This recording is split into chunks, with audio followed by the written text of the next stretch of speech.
Doctor Baba Saheb Ambedkar open university.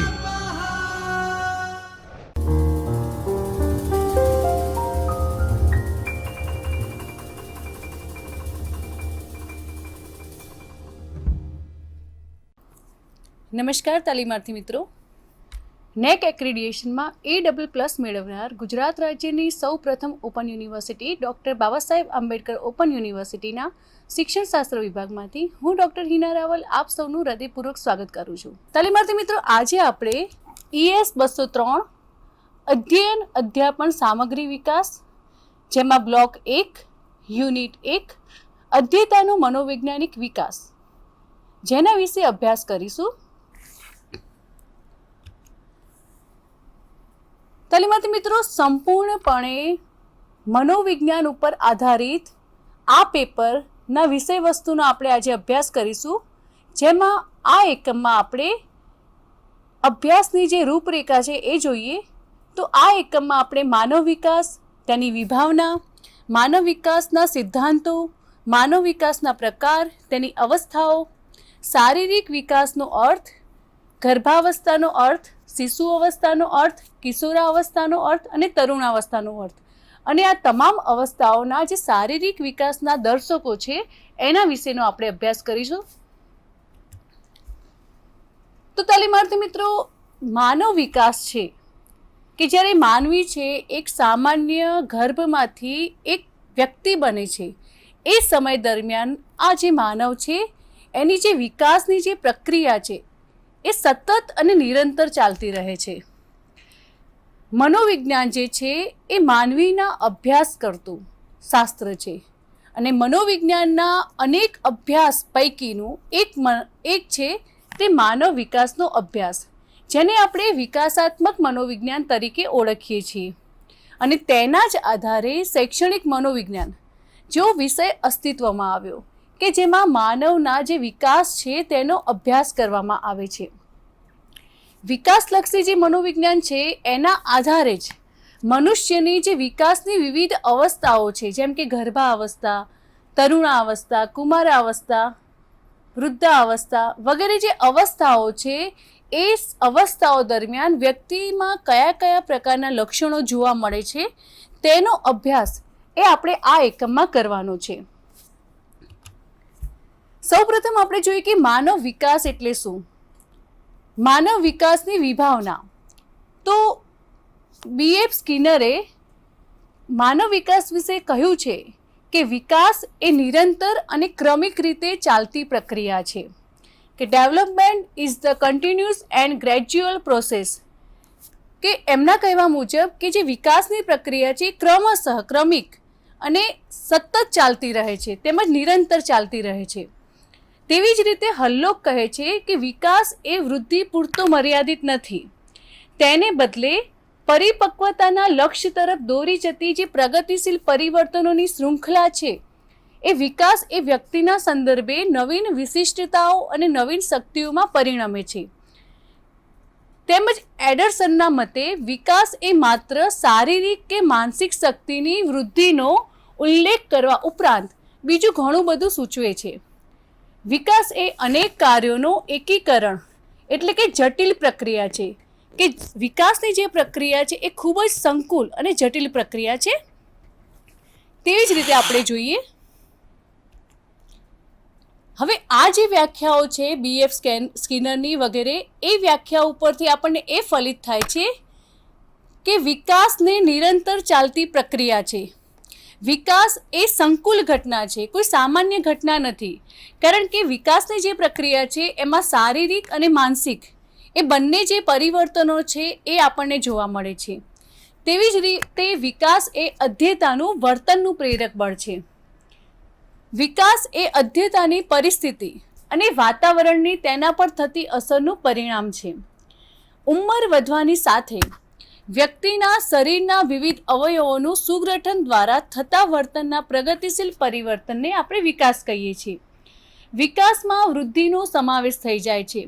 વિકાસના અંતે અનુભવો દ્વારા વ્યક્તિ શિક્ષણ મેળવે છે।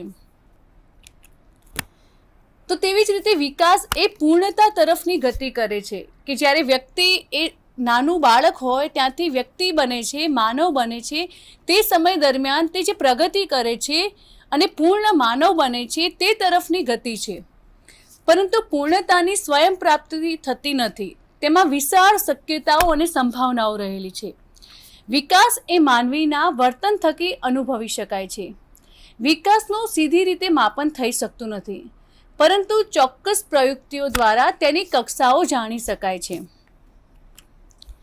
ત્યારબાદ આપણે વૃદ્ધિ અને વિકાસનો તફાવત જોઈએ કે વૃદ્ધિ અને વિકાસ બંનેમાં શું તફાવત છે. જનરલી આપણે એવું માનીએ છીએ કે વૃદ્ધિ અને વિકાસ બંને પર્યાયવાચી શબ્દ છે, પણ ના મિત્રો, એવું નથી. વૃદ્ધિ અને વિકાસ બંનેમાં ખૂબ જ ભેદ છે.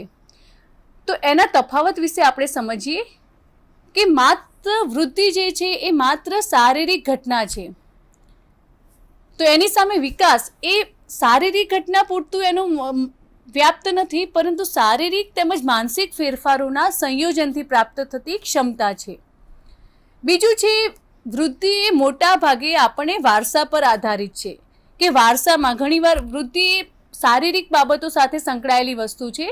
માટે તમે જોતા હશો કે ઘણીવાર જેના મા બાપની ઊંચાઈ થોડી ઓછી હશે તો એમના બાળકોની લગભગ ઊંચાઈ થોડી ઓછી જોવા મળશે, તો એના ઉપર વારસાનો પ્રભાવ પડે છે.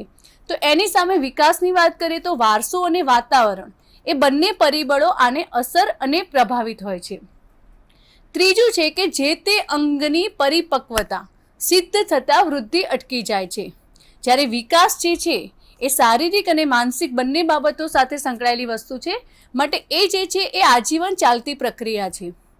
ચોથું છે કે વૃદ્ધિને વર્તન સાથે પરોક્ષ સંબંધ છે, જ્યારે વિકાસને તેના વર્તન સાથે પ્રત્યક્ષ સંબંધ છે. વૃદ્ધિ એ સહજ પ્રક્રિયા છે કે બાળક જન્મે છે ત્યારથી અમુક ઉંમર સુધી એનો જે શારીરિક વિકાસ થાય છે એ સહજ રીતે થતો હોય છે, જ્યારે વિકાસ છે એ સંકુલ પ્રક્રિયા છે કે વૃદ્ધાવસ્થા સુધી માનવીનો એના વર્તનમાં પરિવર્તનમાં વિવિધ રીતે એનામાં વિકાસ થાય છે, માટે એ સંકુલ પ્રક્રિયા છે.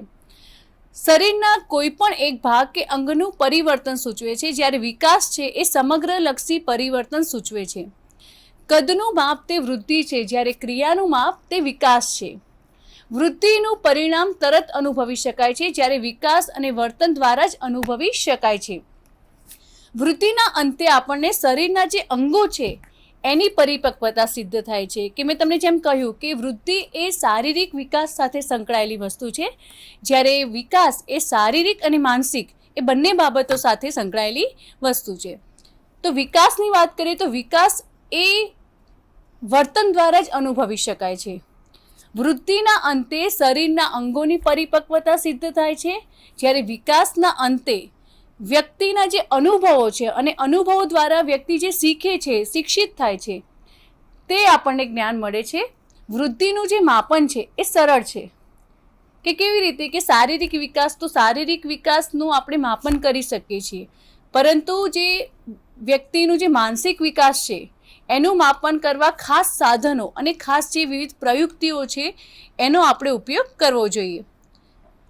ત્યારબાદ વૃદ્ધિ એ ચોક્કસ મર્યાદામાં થાય છે, જ્યારે વિકાસ છે એની સંભાવના વિશાળ છે. તો તારી માટે મિત્રો આ વૃદ્ધિ અને વિકાસનો તફાવત છે. પરીક્ષામાં આ જે પ્રશ્ન છે એ ખૂબ જ મહત્વનો છે, તેમજ વિવિધ સ્પર્ધાત્મક કસોટી માટે પણ વૃદ્ધિ અને વિકાસનો આ મુદ્દો એ ખૂબ જ મહત્વનો છે.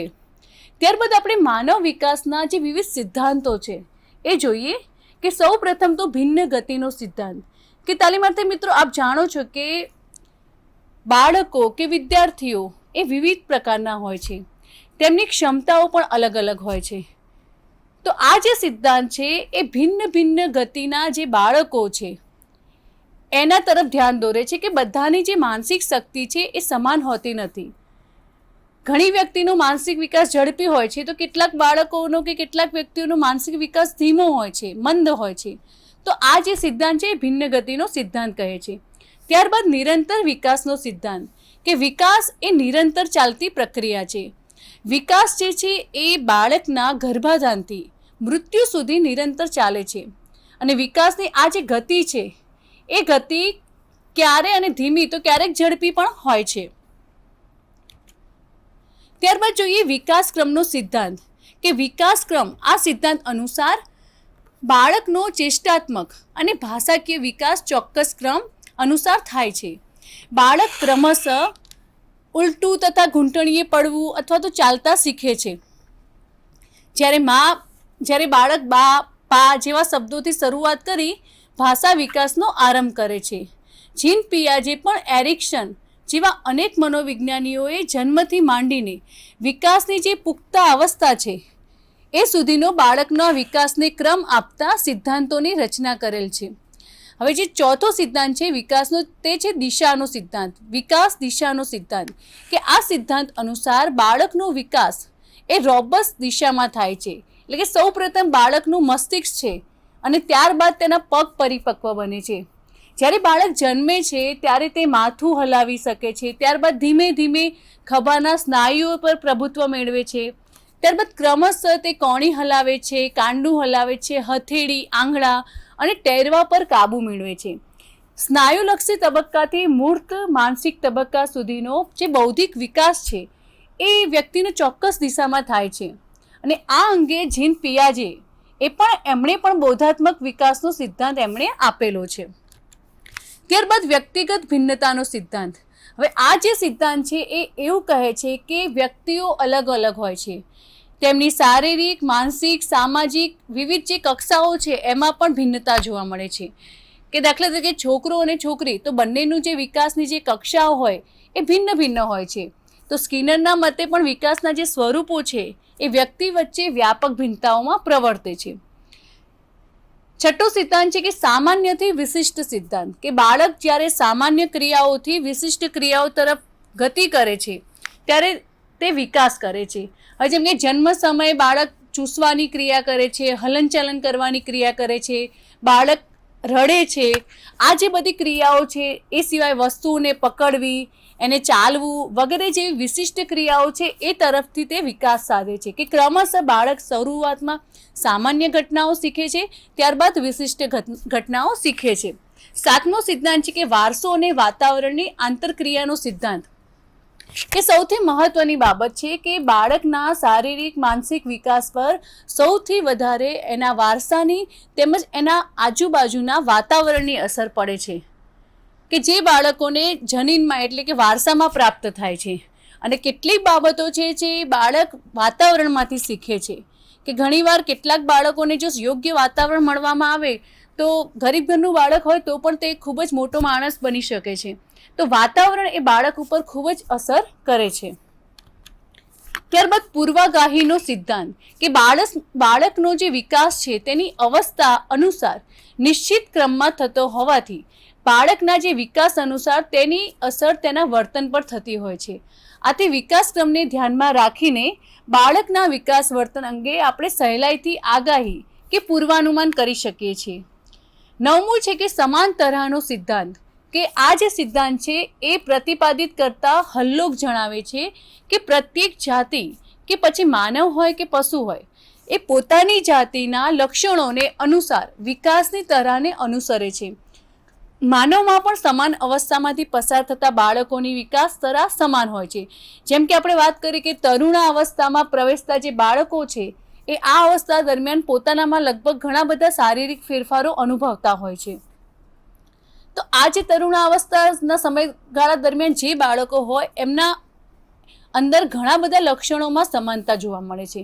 માટે એમની સમાન તરાહોનો સિદ્ધાંત જે છે એ તેમની વચ્ચેની સમાનતા પર વ્યક્ત કરે છે.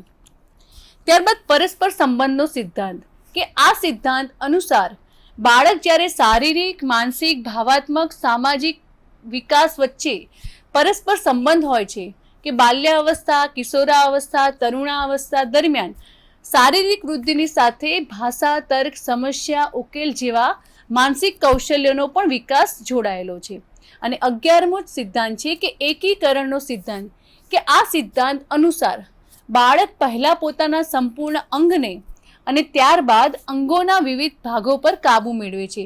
જેમ કે પહેલા તે પોતાના હાથને, ત્યારબાદ વિવિધ આંગળીઓને અને પછી આંગળીઓથી એકી સાથે ચલાવતા શીખે છે. વિભિન્ન અંગોના સમન્વયથી થતું એકીકરણ એ ગતિને સરળતાથી સંભવિત બનાવે છે. તો આ જે હતા એ માનવ વિકાસના સિદ્ધાંત હતા. હવે આપણે માનવ વિકાસના પ્રકાર કે વ્યક્તિનો માનવનો જે વિકાસ થાય છે તે કયા કયા પ્રકાર છે એના વિશે આપણે જોઈએ. તો સૌ પ્રથમ છે શારીરિક વિકાસ, કે વ્યક્તિનો જે શારીરિક અંગોનો જે વિકાસ થાય છે તેને આપણે શારીરિક વિકાસ કહીએ છીએ. ત્યારબાદ ચેષ્ટા વિકાસ, કે ચેષ્ટાનો સામાન્ય અર્થ એવો થાય છે કે અડપલું કે અમુક વર્તન એમ થાય છે, પરંતુ મનોવિજ્ઞાનમાં વ્યક્તિના વિભિન્ન અંગો પર તેની આસપાસના વાતાવરણની અસરો પડે છે અને તેથી વ્યક્તિ જુદી જુદી ક્રિયાઓ કરવા માટે ઉત્તેજિત થાય છે, જેનાથી જન્મતી હલનચલન સ્વરૂપની પ્રતિક્રિયાને આપણે ચેષ્ટા કહીએ છીએ. ત્યારબાદ ભાષાત્મક વિકાસ, કે પ્રત્યેક વ્યક્તિના સર્વાંગી વિકાસનો આ એક ભાગ છે, કે વ્યક્તિનું જે જીવન છે એની સફળતાનો મહદ અંશ તેના માનસિક વિકાસને આભારી છે. તેના દ્વારા તે અનુકૂળ પ્રતિકૂળ પરિસ્થિતિઓનો સામનો કરી શકે છે. માનસિક વિકાસ વ્યક્તિની પ્રતિ વ્યાસ, વૃત્તિ, તર્ક અને ભાષા શક્તિઓનો વિકાસ કરે છે, માટે ભાષા શક્તિનો વિકાસ પણ મહત્વનો છે.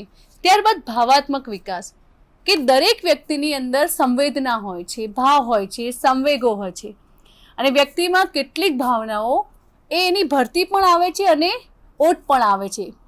વ્યક્તિએ પોતાની ભાવનાઓને સંયમમાં રાખીને સમાજમાં પોતાનું સ્થાન મેળવવું એ ખૂબ જ મહત્વનું છે. કે ભાવનાઓ, સંવેદનાઓ અલગ અલગ પ્રકારની હોય છે, કે ઘૃણા છે, પ્રેમ છે, ક્રોધ છે, ભય, ઈર્ષ્યા, આ દરેક સંવેદનાઓ દરેક વ્યક્તિમાં રહેલી હોય છે, પરંતુ એ દરેક સંવેદનાઓને તે કયા સમયે કઈ રીતે વ્યક્ત કરે છે અને કેટલા પ્રમાણમાં વ્યક્ત કરે છે એ ખૂબ જ મહત્વની બાબત છે. અને જે વ્યક્તિ પોતાના ભાવ અને સંવેદનાઓ પ્રત્યે કંટ્રોલ કરી શકે છે તે કોઈ પણ જગ્યાએ અનુકૂલન સાધવામાં તેને મુશ્કેલી પડતી નથી અને ખૂબ જ સરળતાથી તે કોઈ પણ વાતાવરણમાં અનુકૂલન સાધી શકે છે. ત્યારબાદ છે સામાજિક વિકાસ, કે main is a social animal, કે તે સમાજમાં જન્મે છે અને તેનો સમાજમાં જ વિકાસ થાય છે. તેનો વ્યક્તિત્વનો વિકાસ પણ સમાજને જ આભારી છે, કે વ્યક્તિનું વ્યક્તિત્વ સામાજિક વ્યક્તિત્વ છે.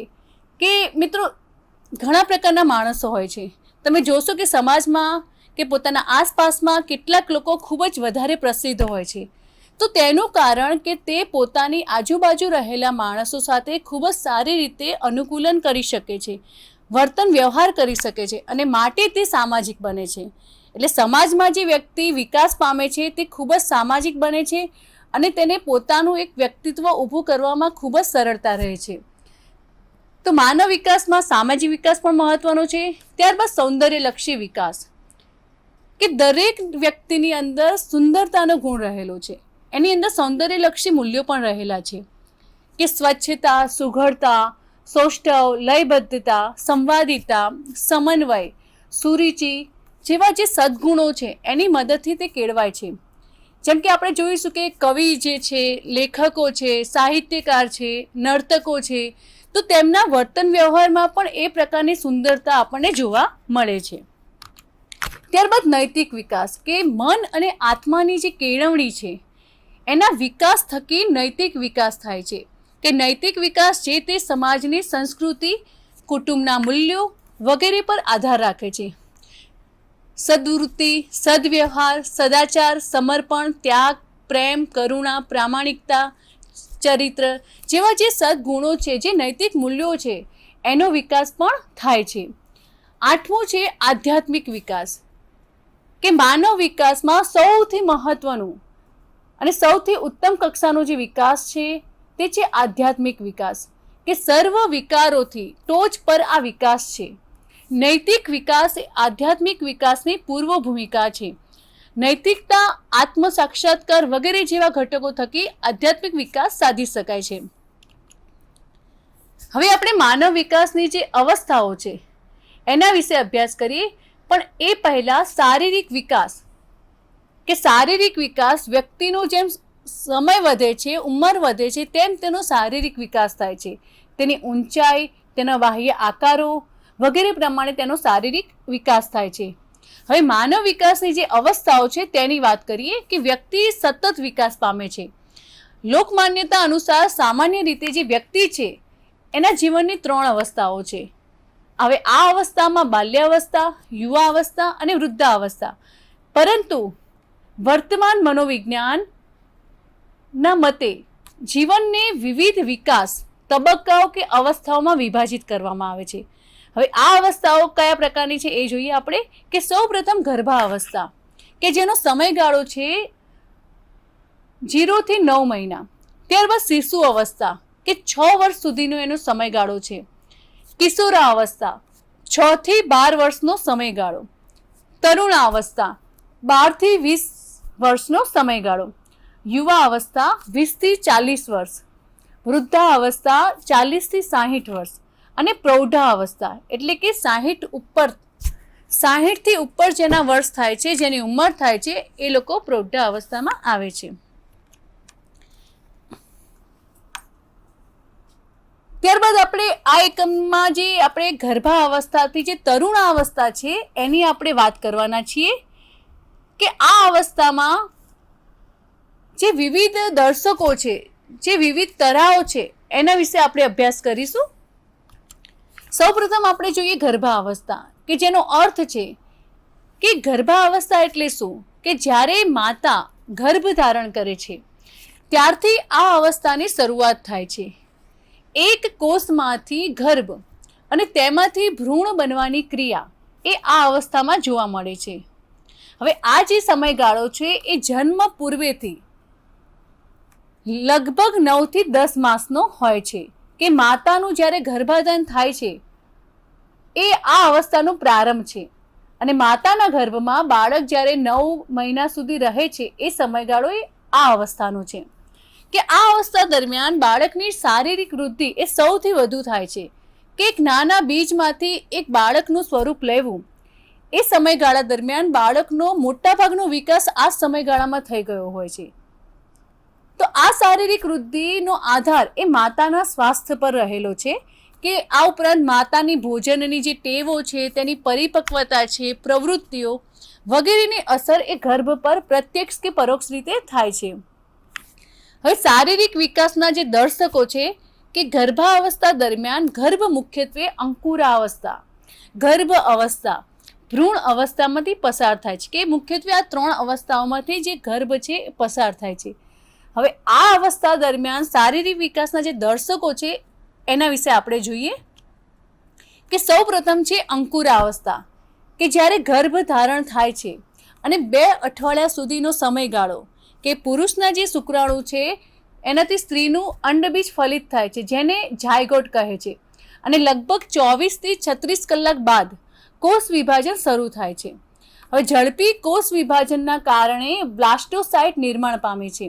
તે એક્ટોડર્મ એટલે કે જેમાંથી ચામડી અને ચેતાતંત્ર બને છે, એન્ડોડર્મ એટલે કે જેમાંથી પાચન અને સ્વતંત્ર તંત્ર બને છે, અને મેસોડર્મ એટલે કે જેમાંથી સ્નાયુ અને કંકાલ તંત્ર બને છે. આ 3 તત્વોનો જે બનેલો હોય છે. ત્યારબાદ આપણે જોઈએ કે ગર્ભ અવસ્થા, અંકુરાવસ્થા બાદ ગર્ભ અવસ્થા એટલે કે 3 થી 8 અઠવાડિયા સુધીનો સમયગાળો, કે જેમાં એનો સમયગાળા પ્રમાણે આપણે તેના શારીરિક વિકાસના દર્શકો જોઈએ. કે સૌ પ્રથમ જે 3 અઠવાડિયા છે એમાં બાળકનું મગજ, એનું હૃદય, રક્તકણો, રુધિરાભિસરણ તંત્ર અને પાચન તંત્રની રચના શરૂ થાય છે. 4થા મહિનામાં બાળકના હાડકાં, મોં, વિવિધ ઉપાંગોની રચના શરૂ થાય છે, જ્યારે હૃદય ધબકવાનું શરૂ થાય છે. 5મા અઠવાડિયામાં આંખ, નાક, કિડની, ફેફસાની રચના શરૂ થાય છે અને હૃદયના જે વાલ્વ છે એ રચાય છે. 6થા અઠવાડિયામાં 8 પગની રચના થાય છે. 6થા અઠવાડિયામાં હાથ અને પગની રચના થાય છે. 7મા અઠવાડિયામાં વાળ, એના જાતીય અંગો, ભ્રમરોનું નિર્માણ શરૂ થાય છે અને મગજના જે તરંગો છે એ પણ શરૂ થાય છે. 8મા અઠવાડિયામાં મોંના જે ભાગો છે એ વધુ સ્પષ્ટ દેખાય છે. મગજ અને સ્નાયુને હલનચલન માટે મોકલી શકે છે. તાલીમાર્થી મિત્રો, આ જે છે એ મહિના અનુસાર ગર્ભની અંદર રહેલું જે બાળક છે એનો મહિના પ્રમાણે જે વિકાસ થાય છે એનો આખો એક ચાર્ટ છે, જેમાં આપ જોઈ શકશો કે બાળક એક માત્ર બીજ છે અને ત્યારબાદ ધીમે ધીમે એના વિવિધ અંગ ઉપાંગોની રચના થાય છે અને અંતમાં 9મા મહિનામાં બાળક સંપૂર્ણપણે વિકાસ પામી ગયું હોય છે અને તે ગર્ભમાંથી બહાર નીકળવાનો પ્રયાસ કરે છે. હવે એ ચાર્ટ મુજબ આપણે ભ્રૂણ અવસ્થા કે 9 થી 38 અઠવાડિયા સુધીનો જે સમયગાળો છે ગર્ભ અવસ્થાનો, એની વાત કરીએ કે જ્યારે 9 થી 12 અઠવાડિયાનું ગર્ભ હોય છે ત્યારે ભ્રૂણની જે લંબાઈ છે એ 8 સેમીની હોય છે. તેનું માથું એ કુલ લંબાઈનો અડધો ભાગ ધરાવે છે. મોં, ગળું, પાંપણો, ઉપાંગો વગેરે સારા પ્રમાણમાં વિકસિત થઈ ગયા હોય છે. દાંત નિર્માણ શરૂ થાય છે અને લીવરમાં રક્તકણોનું નિર્માણ થાય છે. ભ્રૂણ મુક્કું મારવા માટે સક્ષમ બને છે. ત્યારબાદ 13 થી 15 અઠવાડિયામાં ભ્રૂણ 15 સેમીની લંબાઈ ધરાવે છે અને ભ્રૂણની ઉપર પાતળી રૂંવાટી જે માથાને આવરી લે છે. ફેફસા, સ્નાયુ અને હાડકાનો વિકાસ ચાલુ રહે છે. ભ્રૂણ ચૂસવાની ક્રિયા જેવું હલનચલન કરે છે. ત્યારબાદ 16 થી 20 અઠવાડિયા દરમિયાન ભ્રૂણની જે લંબાઈ છે એ 20 સેમી ધરાવે છે. એના મોં પર રૂંવાટી અને માથાને આવરી લે છે. ચામડીની નીચે ચરબી બનવાની શરૂ થાય છે. આંખની જે પાંપણો છે, આંગળીઓ છે એ વગેરે દેખાવા લાગે છે. ભ્રૂણ જે છે એ વધારે સક્રિય થતાં ક્યારેક માતાને હલનચલનનો અહેસાસ થાય છે. 21 થી 24 આ અઠવાડિયા દરમિયાન ભ્રૂણ 28 થી 5 સેમીની લંબાઈ અને 0.7 કિલોગ્રામ જેટલું વજન ધરાવે છે. આંખનું નિર્માણ પૂર્ણ થાય છે અને ફેફસામાં વાતકોષો નિર્માણ પામે છે. ત્યારબાદ 25 થી 28 કે ભ્રૂણ જે છે એ 38 સેમીની લંબાઈ ધરાવે છે, 1.2 કિગ્રા જેટલું વજન ધરાવે છે અને હવે પછીના જે અઠવાડિયામાં છે એ અઠવાડિયામાં તેનો મગજ અને ચેતાતંત્રનો વિકાસ ઝડપી બને છે. ભ્રૂણ જે છે એ આંખ ખોલે છે, બંધ કરે છે તેમજ વિવિધ ક્રિયાઓ પર નિયંત્રણ ધરાવે છે. શ્વાસ લેવાનું શક્ય થઈ શકે તેટલા માટે તેના ફેફસાનો પણ વિકાસ થાય છે. ત્યારબાદ 29 થી 32 અઠવાડિયા દરમિયાન ભ્રૂણની જે લંબાઈ છે એ 38 થી 43 સેમીની થાય છે અને ભ્રૂણનું જે વજન છે એ 2 કિલોગ્રામ થાય છે. તેની ચામડી નીચે ચરબીનું પ્રમાણ વધતા તે નોંધપાત્ર બને છે. તેમજ ફેફસા અવિકસિત હોય છે પરંતુ શ્વસન શક્ય બને છે. હાડકાં નિર્માણ પામ્યા હોય છે પરંતુ સખત બન્યા હોતા નથી. 33 થી 36 અઠવાડિયા દરમિયાન ભ્રૂણ એ 41 થી 48 સેમીની લંબાઈ ધરાવે છે તેમજ 2.6 થી 3 કિલોગ્રામ જેટલું વજન ધરાવે છે. ચરબી વધવાનું ચાલુ રહે છે, નખ જોઈ શકાય છે, રૂંવાટી ઓછી થાય છે. શરીરની જે ક્રિયાઓ છે એ પર ભ્રૂણ સારું એવું નિયંત્રણ રાખી શકે છે. તેમજ 36 થી 38 અઠવાડિયા દરમિયાન એટલે કે છેલ્લા મહિનામાં ભ્રૂણ જે છે એ 48 થી 53 સેમીની લંબાઈ ધરાવે છે. ગર્ભાવસ્થાનો અંત આવે છે. માથા પરની જે રૂંવાટી છે એ દૂર થઈ એને વાળ જોવા મળે છે. દરેક એનું જે અંગ છે એ કાર્યરત હોય છે અને જે બાળક છે ભ્રૂણમાંથી બાળક એ પરિપક્વ બને છે. હવે આ જે અવસ્થા છે એ ગર્ભાવસ્થાની સૌથી રોમાંચક અવસ્થા છે કે જ્યારે 8 અઠવાડિયાની ગર્ભ અવસ્થા દરમિયાન લગભગ 3 સેમીથી વધીને 50 સેમીની જેટલી લંબાઈ ધરાવે છે. ત્યારે ભ્રૂણનું વજન જે છે એ 3 ગ્રામથી 3.5 કિલો અને 300 ગ્રામ જેટલું વધે છે. મોટાભાગના દેહતંત્રની રચના ગર્ભ અવસ્થામાં થયેલ હોવાથી આ અવસ્થામાં માત્ર તેમનો વધુ વિકાસ થાય છે કે મોટાભાગનું જે બાળક તરીકે એના વિવિધ અંગ ઉપાંગોનું જે વિકાસ થવો જોઈએ એ ગર્ભ અવસ્થામાં માતાના ગર્ભમાં જ થઈ જાય છે. આમ ગર્ભ અવસ્થાને અંતે 1.6 મિલીગ્રામ વજનનો ગર્ભ, માત્ર 1.6 મિલીગ્રામ વજનનો ગર્ભ એ જન્મ સમયે 3 થી 4 કિલોગ્રામ વજન ધરાવે છે અને આ જે ગર્ભાવસ્થા છે એના 9 માસ દરમિયાન ગર્ભનું જે વજન છે એ 30 થી 60 લાખ ગણું વધે છે. અને એવું કહેવામાં આવે છે કે આ સમયગાળા દરમિયાન જે વિકાસ થાય છે તેની ગતિ એ ખૂબ જ ઉત્તમ છે અને આટલો વિકાસ એ ત્યારબાદની જિંદગીમાં ક્યારે થયો હોતો નથી. હવે આપણે જોઈએ શિશુ અવસ્થા કે શિશુ અવસ્થા એટલે શું કે શિશુ અવસ્થા એ જન્મથી 5 કે 6 વર્ષની ઉંમર સુધીનો હોય છે. આ અવસ્થા દરમિયાન બાળકની શારીરિક વૃદ્ધિ એ ઝડપથી થતી હોય છે અને તેનો માનસિક વિકાસ પણ ઝડપથી થાય છે. શારીરિક વિકાસના દર્શકો જોઈએ તો જન્મથી 6 માસ તો તેની ઊંઘ અને ખોરાકમાં લયબદ્ધતા, આંખમાં હલનચલન, વસ્તુઓને પકડવાની શરૂઆત, 6 માસથી 1 વર્ષમાં તે ઘૂંટણીએ પડે છે, ચાલવાની શરૂઆત કરે છે, હાથ વડે વસ્તુઓ ફેંકે છે, મુખમાં વસ્તુઓ મૂકે છે, તેમજ 1 થી 2 વર્ષ દરમિયાન દાદરા પર ચડી શકે છે, વસ્તુઓની આપ લે કરે છે, પોતાના કપડાં ખેંચીને કાઢી નાખે છે.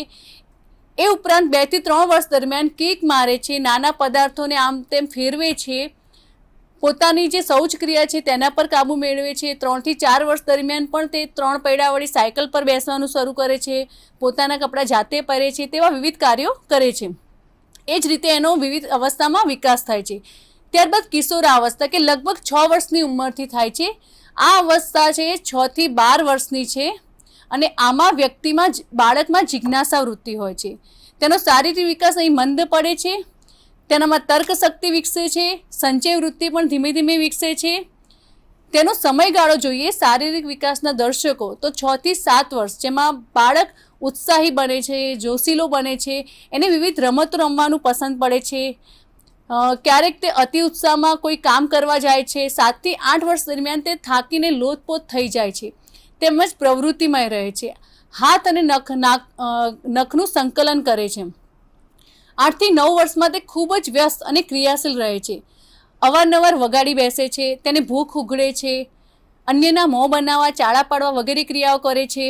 9 થી 10 વર્ષ દરમિયાન એ હાથાપાઈવાળી ક્રિયાઓ કરે છે, જૂથમાં રમતી રમતો રમે છે, તેમજ 10 થી 11 વર્ષ દરમિયાન તેની ઝડપી વજનમાં ખૂબ જ વૃદ્ધિ જોવા મળે છે, હસ્ત કૌશલ્યનો વિકાસ ચાલુ રહે છે. તેમજ પુખ્તાવસ્થા તરફનો દર છોકરીઓમાં વધુ જોવા મળે છે, ક્યારેક ગુસ્સાના કારણે એ અન્ય કારણોસર રડી પણ પડે છે. તો આ રીતે 6 વર્ષે ઉત્તર બાલ્યાવસ્થાની શરૂઆત થાય છે અને 10 વર્ષ સુધી તે ચાલુ રહે છે. હવે આપણે તરુણાવસ્થાની વાત કરીએ કે તરુણાવસ્થામાં કોઈ પણ કાર્ય સોંપેલ કાર્ય કરવા માટે તે તૈયાર થતા નથી, તેઓની બેદરકારી વધે છે, તેમની દેખાવ અને તેમની વસ્તુઓ તેઓ અસ્તવ્યસ્ત મૂકે છે. શરીરના જે અન્ય અવયવો છે તેના પ્રમાણમાં માથાનો વિકાસ વધુ હોય છે, તેમની ડોક, હાથ, પગ લાંબા થાય છે, શરીર પાતળું અને ઊંચું થાય છે. હવે આ જે અવસ્થા છે એમાં તરુણાવસ્થામાં પણ 2 છે કે જન્મ પહેલા અને જન્મ બાદના 6 માસ, તેમજ પૂર્વ તરુણાવસ્થા. તો તરુણાવસ્થા એટલે શું? તો તારુણ્યને અંગ્રેજીમાં એડલ્સિયન્સ પરથી આવેલો છે. એડોલ્સિયન્સ એ લેટિન શબ્દ એડલ્સિસ પરથી આવેલ છે, જેનો અર્થ થાય છે ટુ ગ્રો ટુ મેચ્યોરિટી, એટલે કે મોટા થવું, પરિપક્વ થવું. હવે એના સમયગાળાની વાત કરીએ તો 11 થી 12 વર્ષ દરમિયાન જાતીય ઈચ્છાઓ અનુસાર પ્રવૃત્ત થવાની શક્યતાઓ વધે છે, સ્નાયુઓ વિકાસના કારણે ખોરાક વધે છે, તરુણાવસ્થાઓના કારણે છોકરીઓમાં જાતીય પુખ્તતા સુધી લગભગ પહોંચે છે, તેમજ 15 થી 19 વર્ષ દરમિયાન જાતીય ઈચ્છાઓ પ્રેરિત ક્રિયા વધવાની શક્યતા વધે છે, તેમના શારીરિક આકારમાં પણ ફેરફાર થાય છે. આ ઉપરાંત જે તરુણાવસ્થાના દર્શકો છે તેમાં છોકરાઓ મોટાભાગે 12 વર્ષે ઊંચાઈમાં વધારો શરૂ થઈ 14 વર્ષે મહત્તમ બની 18 થી 20 વર્ષે અંતિમ ઊંચાઈ હોય છે. છોકરાઓ અને છોકરીઓમાં વિવિધ જાતીય વિકાસ થાય છે, જેમ કે છોકરીઓમાં રજસ્વલા તેમજ તેમના જે બાહ્ય આકારો છે એમાં ફેરફાર થાય છે, છોકરાઓમાં તેમને દાઢી મૂછ આવે છે, વિવિધ જગ્યાઓ પર વાળ ઉગે છે, તેમના અવાજમાં ફેરફાર થાય છે, તેમની ચામડી કડક અને કઠણ થવા લાગે છે. તો આ રીતે જાતીયતામાં ફેરફાર આવે છે. તો તાલીમાર્થી મિત્રો, આ જે એકમ છે જેમાં આપણે જે માનવ વિકાસની જે વિવિધ અવસ્થાઓ છે, ગર્ભાવસ્થા, કિશોરાવસ્થા, તરુણાવસ્થા, જેના વિશે આપણે અભ્યાસ કર્યો. હવે પછીના લેક્ચરમાં આપણે નવો મુદ્દો લઈશું. એકમનું સ્વાધ્યાય જોઈએ કે વિકાસ અને વૃદ્ધિ વચ્ચેનો તફાવત સમજાવો. બીજો પ્રશ્ન છે માનવ વિકાસ એટલે શું, તેના સિદ્ધાંતો સમજાવો. અને ત્રીજો પ્રશ્ન છે કે વિવિધ અવસ્થાઓ પૈકી કોઈ પણ એક અવસ્થા દરમિયાનના શારીરિક વિકાસના દર્શકો જણાવો. તો તાલીમાર્થી મિત્રો, આજે આપણે એકમ 1નો અધ્યયતાનો મનોવૈજ્ઞાનિક વિકાસ જેના વિશે અભ્યાસ કર્યો. હવે પછીના લેક્ચરમાં એક નવા જ મુદ્દા સાથે આપણે સૌ ફરી મળીશું. ધન્યવાદ. स्वाध्यायः